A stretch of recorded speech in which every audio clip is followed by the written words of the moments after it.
Hello, everyone, and welcome to Cosmic Conversations, hosted through Conscious Awakening Network. I'm Patricia Walls, and I'm honored to be your host. Cosmic Conversations airs every Tuesday, where we share intimate conversations with visionaries, teachers, healers, artists, and also forward-thinking souls who are actively shaping this new earth that we have. So Conscious Awakening Network, or CAN to some people, is a transformational multimedia platform devoted to accelerating spiritual evolution, activating your highest potential, and expanding your global consciousness. We do that through summits, webinars, and also exclusive programming. So today I'm delighted to welcome Leslie Zemenek. Leslie is a hand analyst, past life astrologer, and life purpose guide with over 30 years of experience helping people uncover the patterns of their soul's journey. She guides seekers in exploring the lessons, gifts, and higher calling revealed in the natal chart, offering insights that illuminate both past incarnations and present life purpose. Through her work, Leslie helps individuals connect more deeply with their soul's path and awaken to a life lived with clarity, authenticity, and meaning. So today, Leslie's going to be sharing with us your soul purpose and the journey to fulfill it across multiple timelines. So please ask questions. We love questions. And before she gets started, I'm going to put her social links in the chat. So I encourage everyone to copy those off so that you can connect with her off camera. Hi, Leslie. We're so glad that you've joined us. I'm glad to be here, as always. Yeah. And we're anxious to hear what you've got to share with us. One of my Always favorite topics. Yeah, it's always something great. So we're going to listen to you and see if anybody pops in with a question. Okay. Floor is yours. Go for Oh, it. okay. All right. Well, as Patricia said, I'm a hand analyst, past life astrologer, and I also do something called soul plan numerology, which is based on the Kabbalah. My main goal in life, what I do with all of my clients and with the people I teach and people I just run into even in the world is, I believe we all came in with a mission, a soul mission.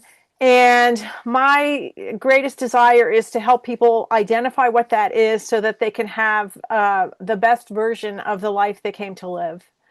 And I have 3 tools I used, as I mentioned. The first is hand analysis. It's hand reading. It's a little bit different than palm reading. One of the things that distinguishes it is that I read the fingerprints. And that is where I find people's soul purpose in that tool. The fingerprints are complete in the womb at 16 weeks of development. So our biological gender isn't even chosen yet at that point. That's a few more weeks after, but the fingerprints are complete, and we all know that we use them for identification, and no 2 people have the same fingerprints. So when I'm looking at people's fingerprints, I can find their unique mission. And it tells me 3 things. One is what they came here already good at. So the gifts and talents they've been developing over multiple lifetimes that they're here to share in this lifetime. The thing they came to learn for their soul to advance. And then how they're going to express that in the world. And that's kind of related to the 4 elements, earth, air, fire, and water. So through the experiences of either feeling, thinking, doing, or just simply being in the moment. And it's a really powerful, powerful tool. And when I work with people, that's where I like to start with them because it's so immediate and it's right there on their body. How wonderful is that?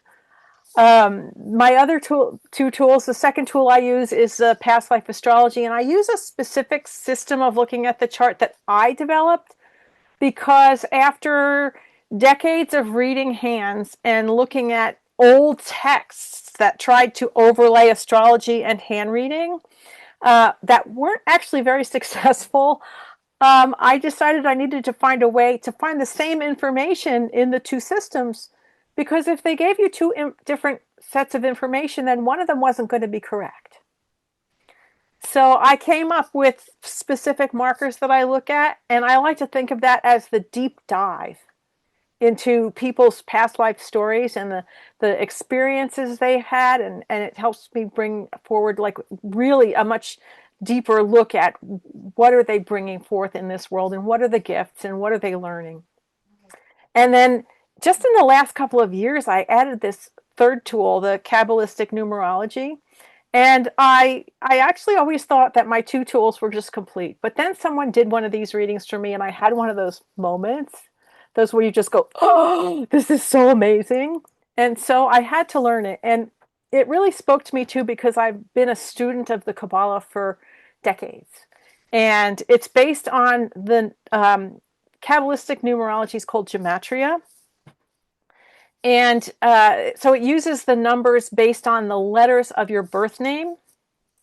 So it's as if you get the code to your soul mission 3 times. The first time is when you're incarnating in the womb, when the fingerprints are complete. The second time is at the moment of your birth, right? And the stars align to create your natal chart. And then the third time is when your name is spoken for the first time aloud. So in Kabbalah and in some other systems, they do believe that the world was created through sound. And so the sound of your name also contains that mission. And so between the 3 of them, I get kind of a little bit different information from each one to create this beautiful picture of a person's soul mission. And I just love, I can't tell you which one is my favorite. They're all kind of wonderful. And I'm sure that the mission can be received through other systems as well, but those are the 3 that I use. I've also been regressed. I've done regressions for people, and I have a wonderful obsidian crystal ball that actually shows me past lives. I did not charge it to do that. It came to me that way. So this seems to be something that has been asked of me to do over the years as I've gone through my own spiritual journey. It just kept coming up and coming up and coming up. And so this is how I found my way into doing this as my mission in the world. So I've heard of obsidian crystals used, in scrying. Yeah. They create a mirror to scry with. So, but I've never heard of it, people using it to view and obtain information on past lives. So is there anything that you can share with us about that? How does that look? Is it Well, just I do. It's just like picture scrying, as if I were Yeah. going to scry. Some people use a clear crystal, and this one was gifted to me. So the first time I sat down with it, I asked for something different, obviously, in my scrying. But that's not what it gave me. What I was asking about a particular person, but what it did was it showed me the past life where the 2 of us had been together in a previous lifetime, and I went, oh, how interesting. So the next time I sat with it continued to do that work, and I just thought, it is what it is, and this is what this tool is for. So I'm not going to ask it to give me something else. It knows what it's doing. Yeah, that's amazing. That's a first. I haven't heard that one, but what an incredible gift, right? Yes, I agree. I agree. It found its way to me for a reason. So you mentioned soul missions. Yeah, so So I you use all these tools, or I use all these tools, yes. Yeah. And I believe everyone has a soul mission. I don't believe you can come into this lifetime without one. Everyone has a soul mission. And the mission kind of has 2 parts. It's a dual purpose. It's about fulfilling your personal potential, as well as your ability to help bring the world into a more healed state. It operates on two planes. So it operates on the personal plane, on the earthly plane, and it operates on the spiritual plane. And it works for the individual and for the world at large. And I often, when I'm doing work with people, they feel they're focused on one or the other. And more often, I meet people who are really here feeling that they're in a service lifetime. They're here to help heal the world. And a lot of times, what they're doing is um, sacrificing instead of focusing on themselves. And it's often my work with them to help them understand that by working on giving to themselves, fulfilling their own potential, they actually can do more to heal the world than if they simply sacrifice and focus only on working with others or a cause that they believe in. Yeah, I can see that. That's something that I've been told in my work with Mother Earth. She was very emphatic that we work on ourselves, not focus so much on her, because our vibration, our frequency, our distortions affect her. Mm-hmm. That And sounds she about said, right to yeah, me. she was saying the greatest gift that we can give her, instead of focusing prayers on her, the greatest gift we could give her was to work on ourselves, to work on our distortions. And yeah, so that's perfect alignment with that thinking. Right. Well, I believe that before a soul can find and fulfill its destiny in service, it must develop its potential. If we're Right. not developing our potential, if we're not working on ourselves and our gifts, um, we're only giving a little bit of what we can give. The more we work on that potential, the more we find our niche, the more we can say, this is what I have to offer. And some people will have one thing to offer and others will have something different. Um, and it's usually comes through a talent that's been developed over many, many, many lifetimes. And that's what I was talking about earlier when I talked about the fingerprints, is finding that talent and that ability that's been developed over many lifetimes. The other thing that I see there, and in the other tools that I use, is what does the soul need to learn this lifetime in order to advance to the next level? It adds to what they've already been doing. It makes it more powerful. It makes it stronger by adding the new thing that needs to be learned. And it's usually, it can feel like a challenge. It can feel like a big challenge at times. Um, and it's important, I think, not to shy away from those challenges out of fear of making mistakes. I think it was Salvador Dali who said that mistakes are almost always of a sacred nature. I may be sort of misquoting that, but something like that. Um, I always say mistakes are important. We learn from them.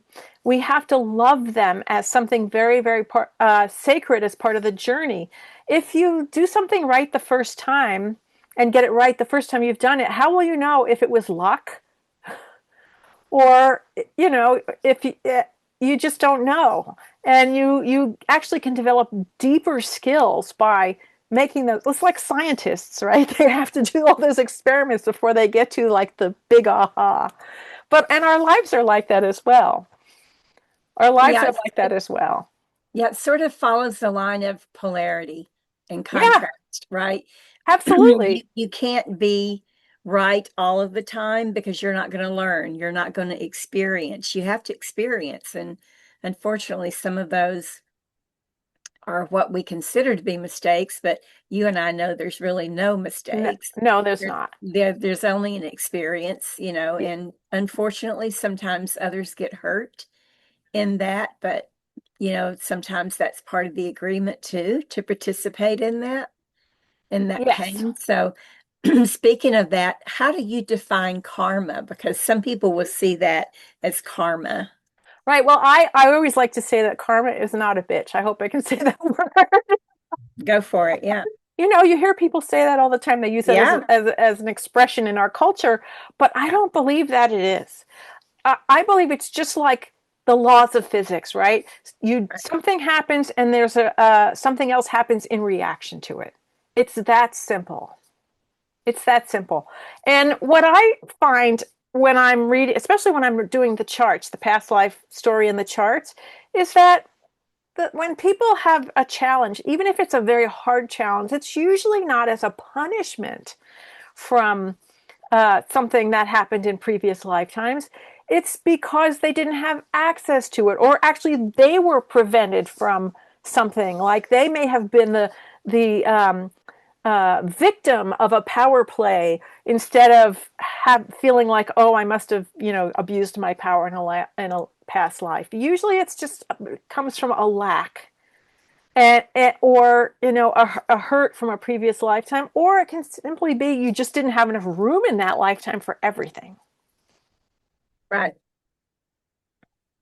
So I know that in my work, I talk about the agreements, right? The agreements. And sometimes we experience hardship, pain, trauma, because we believe that there's a karmic debt, and it's all in what we believe, right? So we believe there's a karmic debt that we have to replace. So we set that up so that we can, we can clean the slate. Sometimes we experience those things just to have an experience because Mm-hmm. we want to know what that feels like. Right. Sometimes we have those experiences because it's an agreement to assist someone else and their soul growth. Right.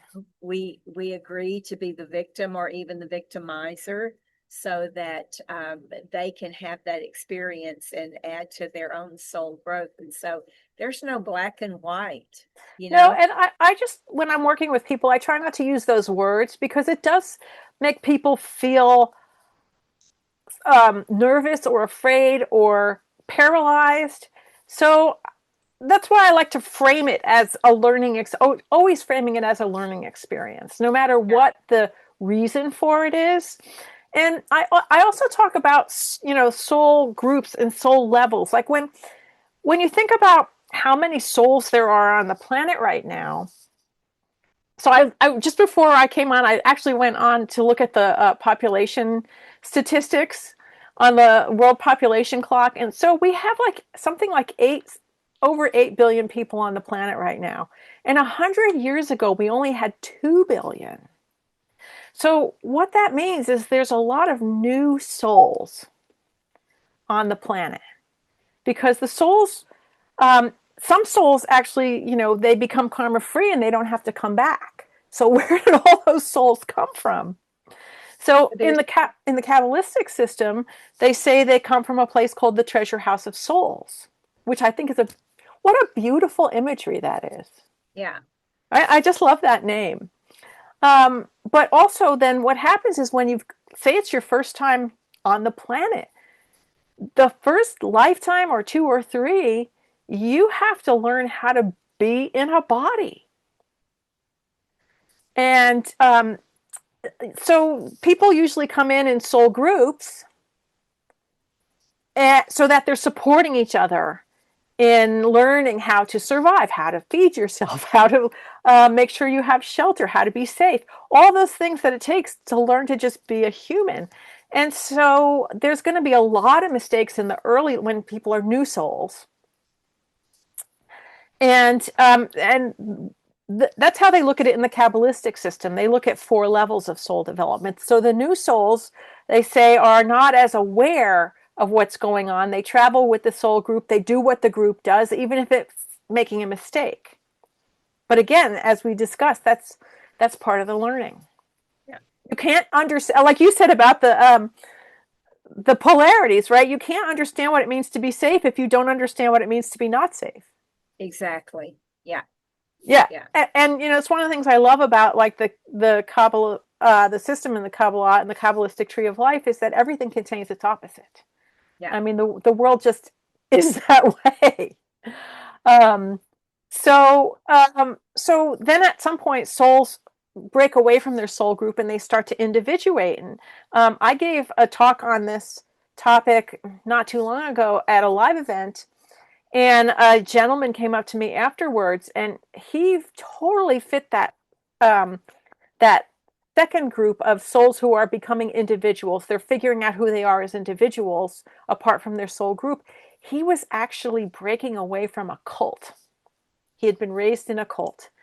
And Right. so he came to talk to me because he was struggling with what it meant to be apart from that. It was his first time learning it. And I thought, I'm so glad that we found each other and we could have this conversation.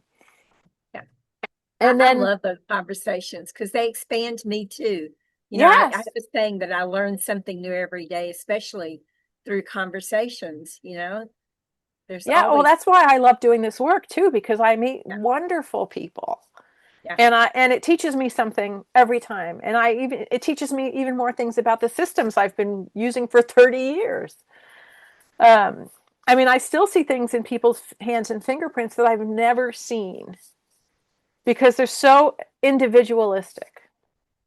right. Then we get to people who've been on the planet many, many, many, many, many, many lifetimes. They're the mature souls, and they generally are the people who have graduated to being purely in service. Um, but even there's still mistakes to be made. There's still learning to be done until you become a karma-free soul who doesn't have to come back. You still have the opportunity to learn and should be learning. So I do find that the people who are here in service, I love the introduction you made earlier, where you were saying about the types of people you have on here, and you mentioned artists. Because oftentimes the mature souls who are here in service tend to be artists or scientists or inventors, as well as teachers and people just doing other types of service. And we often don't think of artists as being in service, but art is here to awaken us to a new way of thinking. So I love that you included artists in your Yeah. Yeah, in working with light language, that's one of the things that came up, you know, is that we embed frequencies in pretty much everything that we do. But when you consider art, right, how many people view art, their eyes are taking in those frequencies and those codes. right. You know, the colors, Yeah, the colors prompt you. I was going to say trigger, but that's not a good word right all right, the time. But so the colors prompt you to remember things or to feel things or to make a connection. So right, I love artists. right. Yeah. Yes, yeah. So there's a question. Should I answer it now? Yes, please. Okay, so Richard asked, have you ever seen anyone's fingerprints change? Fingerprints do not change. And actually, it's very hard to get rid of your fingerprints. The only time I've ever seen a fingerprint change is if someone cuts themselves or wounds their fingertips so much that they have a scar. That is the only thing. But you see in like movies and TV shows where they say the criminals will try to take their fingerprints off with Burn chemical. their fingerprints off or It whatever. Yeah. doesn't. They come back. And I when I was early learning this system, I was actually working. My full-time job was working in kitchens as a baker, and I had an assistant at one time, and she said she would let me read her hands. And we worked side by side every day. What I never noticed was that she had cut off a half of the top phalange of her index finger. Right. When I went to look at her fingerprint had grown back over the stump, so it wrapped around the top. That's how much your fingerprints want to be there. It's coded in your DNA. So they will not change unless you scar your fingers. And I can usually tell a scar. And, I read scars as well. To me, they have meanings. But that's another topic for another day. But they don't change. They are in your DNA. And so, the stuff about peeling them off, Is it's very, very rare. There is one disease where people don't have fingerprints, and it's considered to be exceptionally rare. Exceptionally rare. So I have a very odd question, Okay. very elementary to you, but it's a curiosity. So when they fingerprint a person, they fingerprint all 10 fingers, right? Yes. So are the prints different on each finger? Yes. Well, there's four basic types of fingerprints. Uh-huh. So there's a whorl, which looks like a bullseye, a loop, which goes off to one side, and then two types of arches. One's a simple arch, it just looks like a rolling hill, and one is called the tented arch, and it literally has a tent pole up the middle. And then this, and of course, every single one is going to be slightly different. So you could have like three tented arches, but every one of them is going to look slightly different from the other, and which is how they identify people. Fingerprints used for identification didn't actually happen till almost around 1900.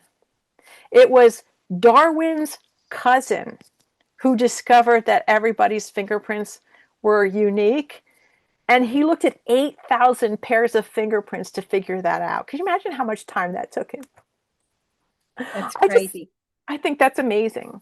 So another question. You're prompting me to ask questions. So you mentioned that babies are born, right, with fingerprints, or babies had fingerprints in vitro. And so if you were to look at a newborn's fingerprints, Mm-hmm. could you tell what their what the what how their life is projected to look? And because Well, you're saying that they won't change, right? they won't So change. So I don't look at, I don't do predictions from this. So what it does is but it will tell me this person, the baby's mission. right, Um, that's what I mean. Yeah. yes, absolutely. It's going to be that way their whole life. And actually, the thing they came to learn will be the thing they're learning for their whole life. And you might say, well, how does that work? Because what if I learn it? I mean, obviously, you don't want to feel like you've gone your whole life and not learned that thing because your fingerprints didn't change. But what happens is you can get very good at what you came to learn, but the universe might say, how about we take it to a new level? So it's like a spiral upwards where the universe will say, or let's try this out in a new situation. So there's always something to learn about it. You can always get better. So Richard asked a question that's very interesting that I'd like to also comment on. And Okay. maybe we can both comment on it. So Richard asked, a walk-in gets the old print. So I have a bit of experience with walk-in phenomena. Okay. And and then also, talking with Sheila Seppi, who to me is the expert on walk-in phenomena. So my awareness on that is that there's the original soul inhabitant that comes into this third dimensional body, which has a set of fingerprints, right? Mm-hmm. The original, I call it the original inhabitant. So the original inhabitant comes in with a mission, a purpose, a set of projected points of service and experiences, right? Then when a walk-in comes in, which to me is a higher aspect of our existence, that walk-in has to complete any missions that the original inhabitant has not yet completed before they can complete what they came in to complete, right? So it's like walking into, I was talking with someone just the other day, and it's like walking into a job. There was a person that was at the desk before you, or even the Yes. person who wrote, the protocols for the job that you're now taking on. I mean, there's a Mm-hmm. set of protocols in place that you follow, and then you add to those.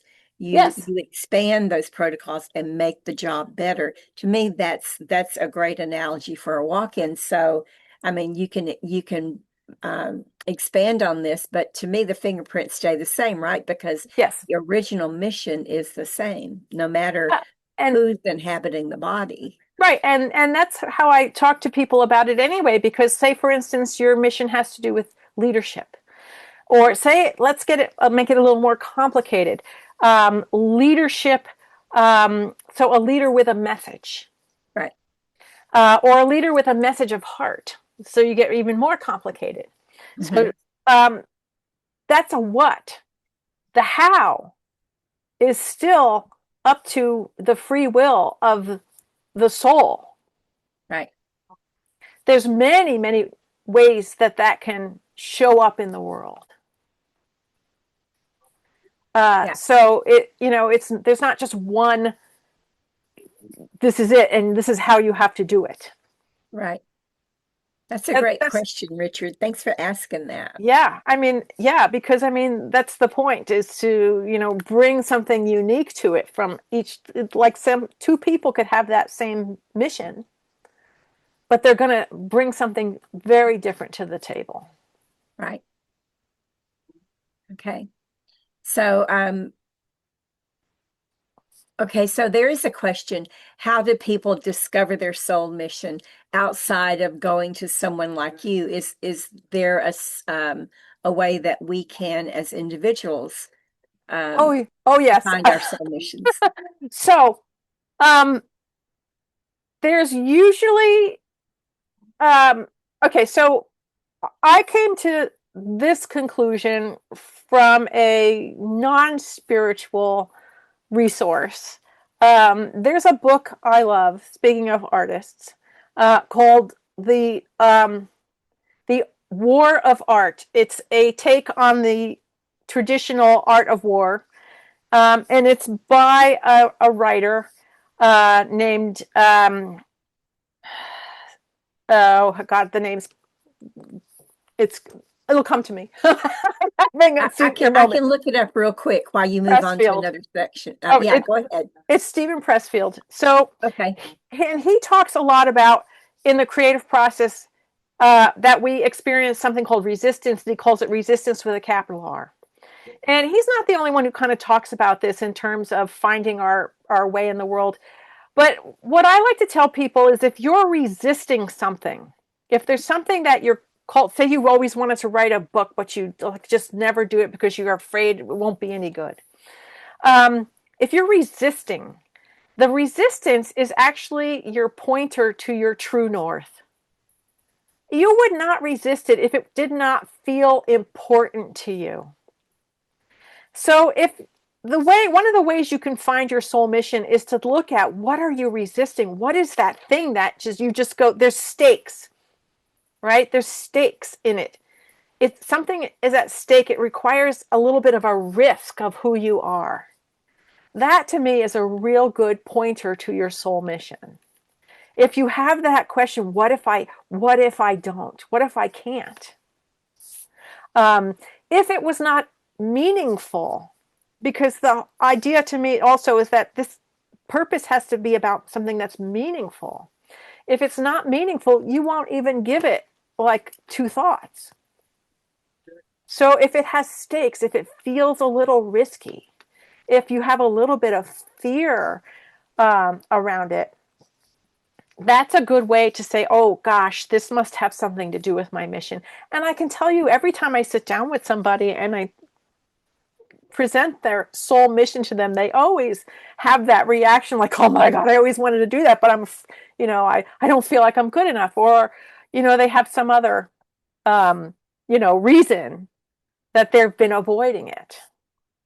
How many times do you have someone say, oh, that's just too simple. That can't be true? Never. Never? Really? No, they usually just go, oh, well, or sometimes they just start to cry.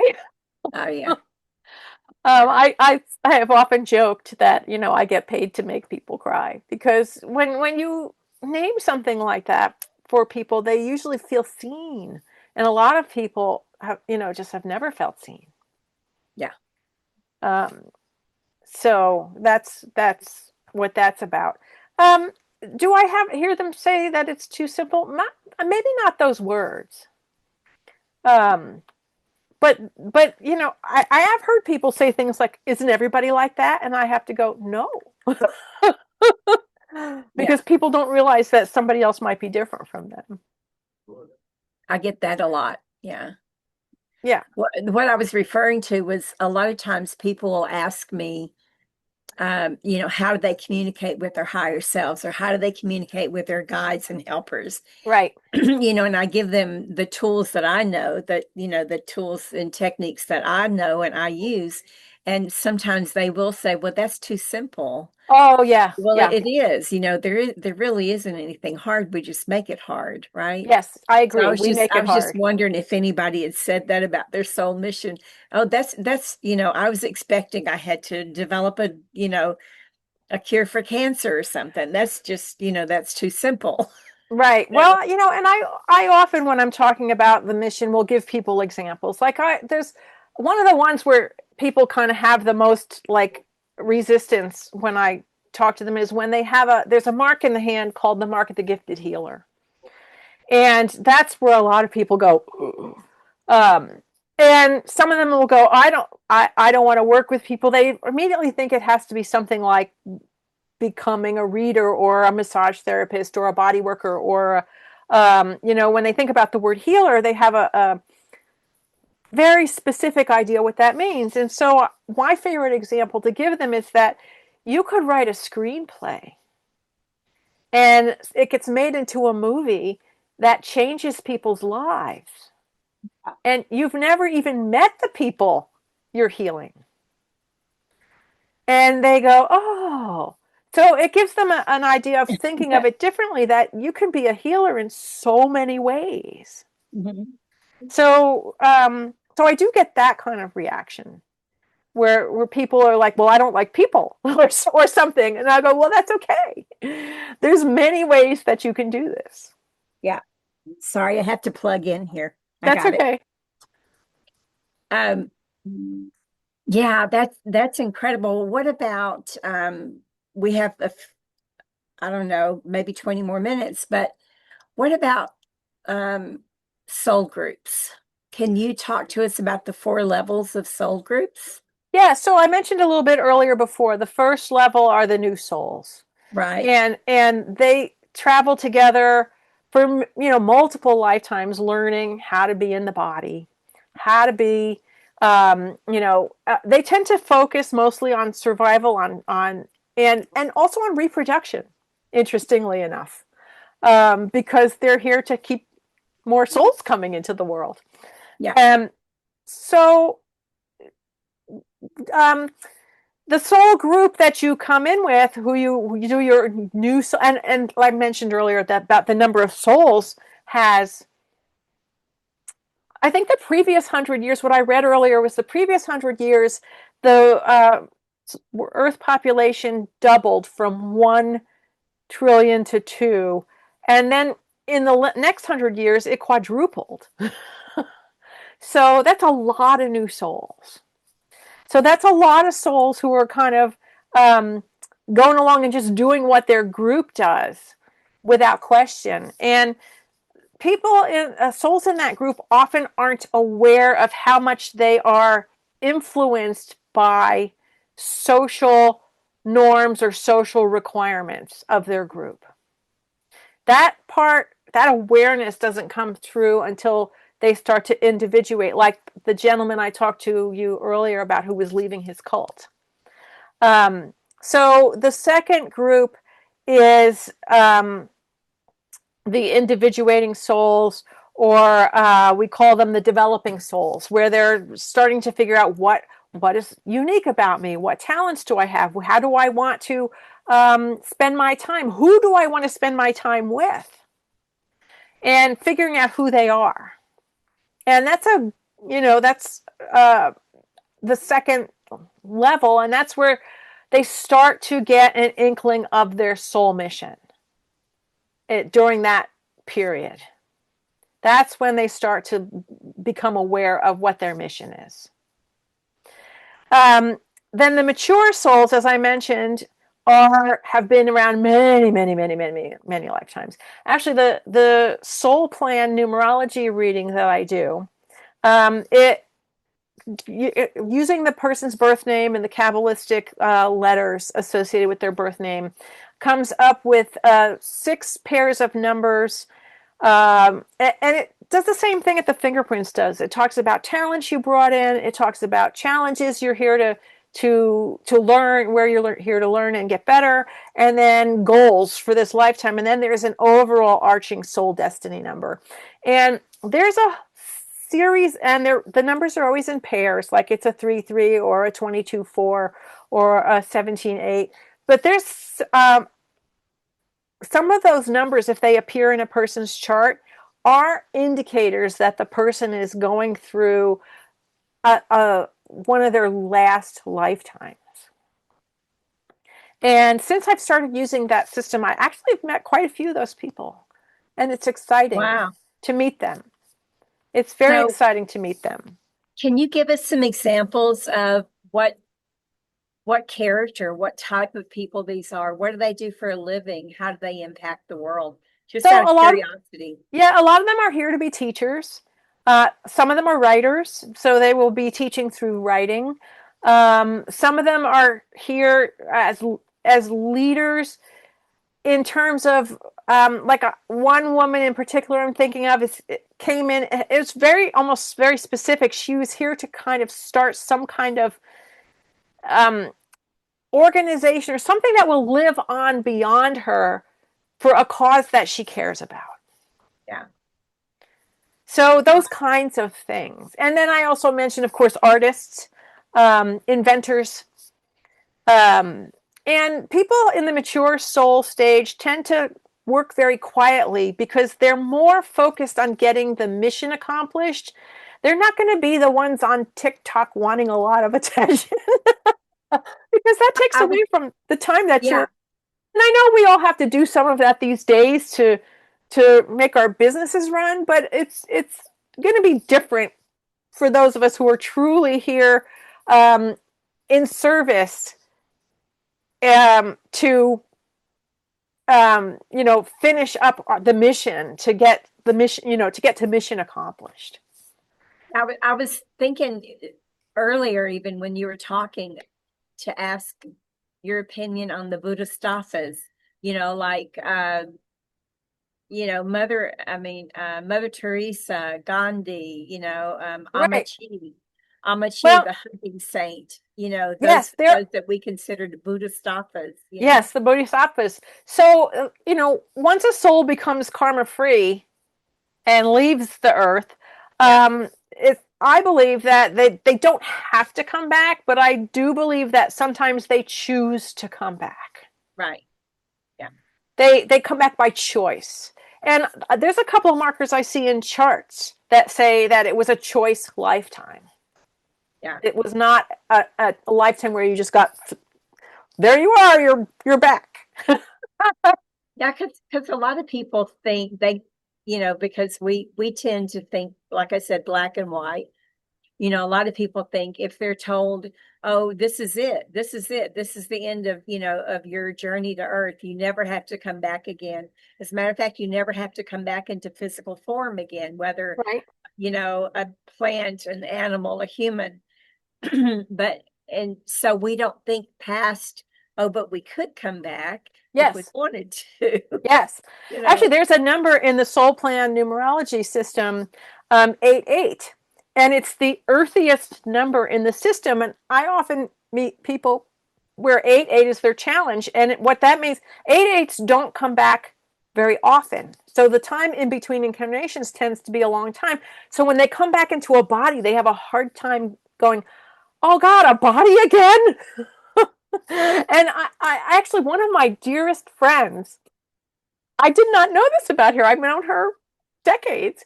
And when I did this reading for her, and her 88 was her challenge, and I said, it says you didn't want to have a body. She goes, damn straight I didn't want to. And I was like, how did I not know this about you? Yeah. I hear that from a lot of people. I hate being in a body. I hear that a lot. And it makes me think about this new generation or these babies that are coming in now that are having such a hard time relating to the frequencies, right? They have a hard time relating to social norms and, and all the things that we put on them. And and so you've sort of answered that for me. It's because these are, like you said, this is an increasing number of beings coming onto the planet that's ever come on before, right? Right. So there is the possibility that this group of children coming in now are those souls who have never incarnated or have chosen to come in, not because they have to. Right. Not all There's, of them, I'm but sure there's some of a both. lot of them, right? Yes. Yeah. Yeah. Yes. So yeah, it can be hard for either one. It can be hard for either one. But when I think about the population difference, there is no question in my mind that there are a lot of new souls. Now, in terms of soul group, even though souls split from their soul group, you can run back into someone from your soul group. And I usually find I have at times met someone where I just go, they just feel so familiar. Even Right. though you've never met them before, it's likely they are from your soul group, your original soul group. Um, so you just go, you have that immediate. And they may not be at the same level at that point either. Yeah. So can you expand on that and talk about soulmates? Soulmates. So yes. So a lot of people feel like they're here they want to meet their soulmate. Right. In the Qabbalistic tradition and some of the other traditions I've studied, there isn't just one potential soul mate. Yeah. People often think that I'll never meet my soulmate, but there's more than one. There's at least three on the planet at any given time, and likely more. But soulmates aren't only here to be your be all and end all life love. Soulmates are definitely here to help you with what you came to learn and do in this lifetime. So they're here to help you with the lesson you're here to learn. So you might think somebody's your soulmate. So say you get in a relationship, you think that somebody's your soulmate, and then something goes wrong and you go, maybe they weren't my soulmate. Well, no, chances are they are your soulmate. And that thing that is kind of like not going well right now is the thing they're here to help you so that you can grow. Yeah. So that you can grow. So, and then there's also the awareness or the belief system, whatever, that sometimes the soulmates aren't all human. Yeah, They I aren't all believe that human too. beings. Yeah, yeah, I had a dog who my veterinarian used to look at us and say, "You're the same soul in two bodies, no yeah, doubt." yeah, Yeah, I used to call it that we had a Vulcan mind meld. yeah, We knew what each other was thinking. We knew what each other needed. We didn't have to communicate. It was just there. yeah. You were so in sync. Yeah. So I had a conversation just this weekend about soulmates, twin flames, the divine right partners, those three categories. Mm-hmm. So I know that soulmates come in to help us learn a lesson sometimes. In my awareness, sometimes they come in to help us on our path, Mm-hmm. whether that's by challenging us or by supporting us, right? Right. But my personal view on twin flames is don't go there. don't don't ask for that pain. But there are so many people wanting to know who their twin flames are, and I've never seen one turn out well. Oh, What is your interesting. awareness on that? Well, how do you define twin flame as opposed to soulmate? I'm curious. So for me, twin flame is our other the polarity, or there's the masculine, the Oh, feminine, yes. right? And so I mean they're not always, gender assigned. Right. Sometimes they are same sex partners, right? Right. but your twin flame is the opposite The of, polarity, right? right? And so sometimes, I mean, there is just such trauma in those relationships. But I hear so many people say, "Oh, I want to meet my twin flame," and I just look at them and go, "Okay, are you Well, sure?"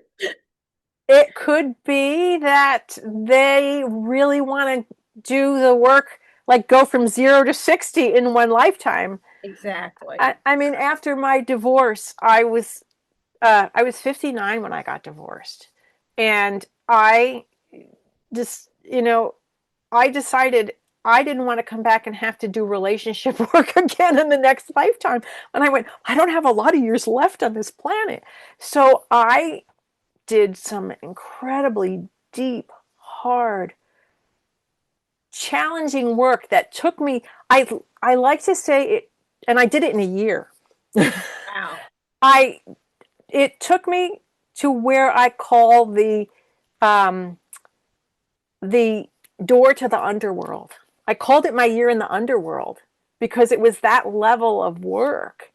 And I found myself walking among souls who felt such despair that they wanted to leave the planet.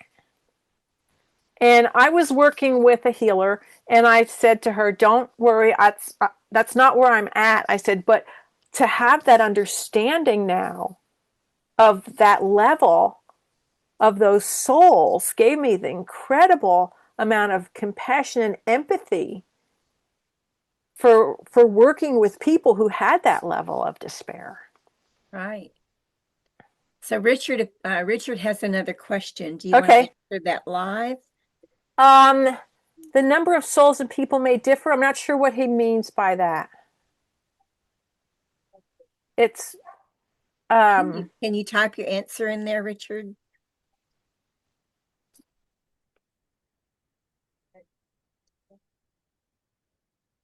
I'm not sure what the question is.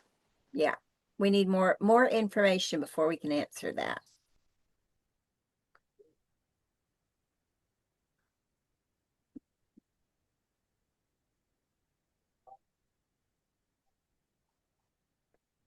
Do you want to allow him to talk and ask you? It's up to you, if that's fine. Okay. So Richard, let me see if I can give you permission to talk. Allow to talk. There you go. Okay. So Hello. can Hi. you expand on that question, Hi. please? What I was going to say is I had a lady working with me, and there were several people, souls inside of me, and she pulled them out. Are you hear me? Yes. Yeah. And I was going to say some people souls get into other people. There might be more than one soul in a person. Well, Are you talking about entities and discarnates, Richard? Yeah, well, I didn't know. I never thought of myself as being like that. But the Yeah. lady said, she looked at me and she goes, "It's getting crowded in there." And Yeah. she like pulled three people that were in me out, and I was So, the one like, I mean, can some people you hear about, I've heard like a child that was drawing pictures of airplanes, and it turned out a World War II pilot soul came in their child, and so they had to get a kind of an exorcist to get this pilot out of their kid, that their kid can have a normal life. I mean, isn't there times when there's actually some people carrying more than one soul at a time?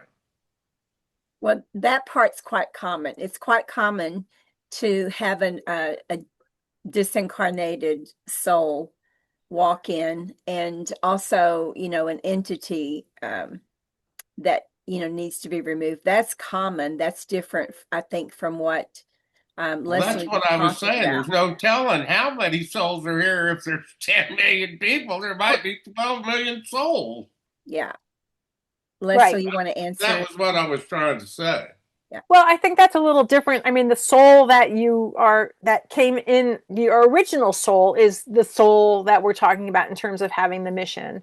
I agree with Patricia that you can get attached, souls attached to you. I had an experience once where I was on a commute home in after work, and the traffic was stopped, and it turned out that there was a fatal accident on the road. It was a full moon, and there was a fatal accident on the road, and just as my car got to that place, I felt something go and luckily I was going to a full moon ritual that night with a bunch of healer and spiritual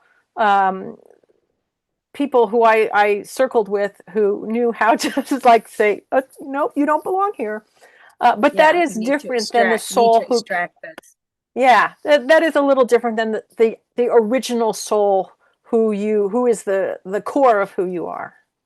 Yeah, and the other scenario, Richard, is in the way of the walk-in phenomenon, right? Sometimes there's a soul braid where there are two aspects of you living in the body, the physical body at the same time, and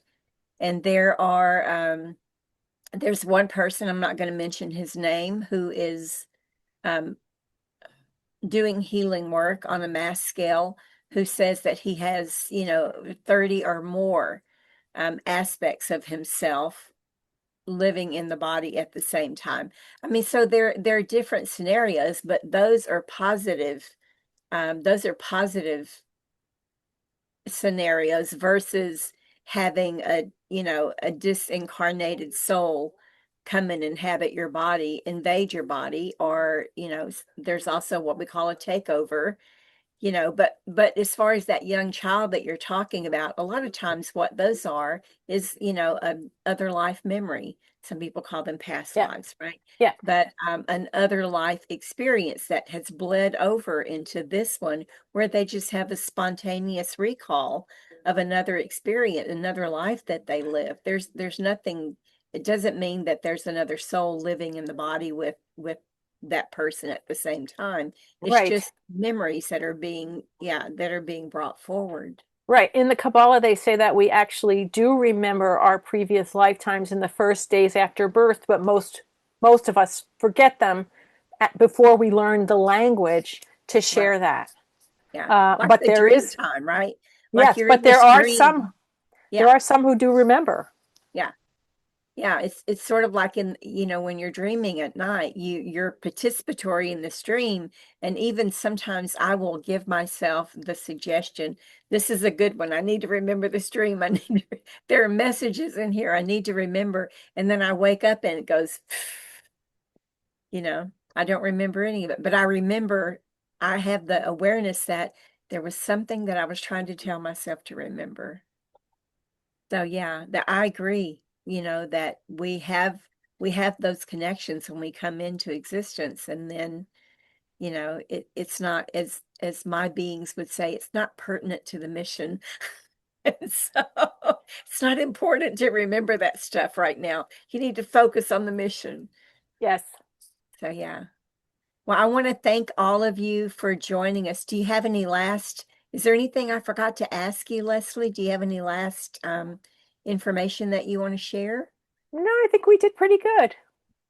I I think think we we did covered pretty a good. lot this time. We I did. enjoyed this. Me Yeah. too. So I just want to thank all of you for joining today's Cosmic Conversation here on Conscious Awakening Network. And I hope that something that Leslie and I shared with you today resonated in your body, your heart, and your inner knowing, not just as information, but as a remembrance. Perhaps we cued you to remember something. And so if you'd like to continue your journey with Conscious Awakening Network, then I invite you to explore our upcoming summits, of which I believe that Leslie is going to be participating in. We also offer some free webinars and transformational programming created to support your awakening and embodiment. And our next summit, speaking of that, is titled Field Frequency and the Body, and that airs on April 4th and 5th. And you still have time to register at consciousawakeningnetwork.org. And if you feel called to deepen your connection through energetic alignment and multidimensional support, I invite you to join Monday night transmissions with Sheila Seppi, our founder and developer of Conscious Awakening Network. And so I'm Patricia Walls again, and this has been Cosmic Conversations. And I just want to thank you for being here, Leslie, and for doing your part in expanding the consciousness on the planet. Thank you for having me. Yeah. It's always a pleasure to chat with you. Yeah. So next Tuesday, we have Tracy Dunblazer. And I hope that all of you will join us next Tuesday. I look forward to seeing you. And please pass the word. You know, we would like to have as many conversations as we can with as many people. So please do join us again. Thanks so much, Leslie. Thank you. Bye, everybody.